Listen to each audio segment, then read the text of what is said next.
آج کل جیسے کہ سردی کا موسم بالکل قریب ہے، آنے اس کی آمد ہو چکی ہے، تو کیا کوئی شخص اگر سخت سردی ہے تو عشاء اور فجر کی نماز جو ہے وہ مسجد کے علاوہ گھر میں پڑھ سکتا ہے؟ نمازوں کو ان کے اوقات میں پڑھنا یہ فرض ہے، اور جس شخص پر جماعت واجب ہے اس کے لیے باجماعت مسجد محلہ میں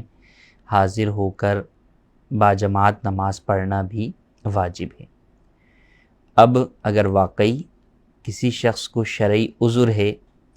تو ان شرعی اعذار کی روشنی میں جس کی وجہ سے شریعت مطہرہ جماعت میں تخفیف کا حکم دے دیتی ہے، جماعت کے وجوب کا حکم اس شخص پر سے ہٹا دیتی ہے، اگر کوئی ایسا عذر پایا گیا تو وہ شخص جو ہے وہ اس جماعت چھوڑ سکتا ہے، اور ایسی صورت میں وہ گھر پر بھی اپنی نماز ادا کر سکتا ہے۔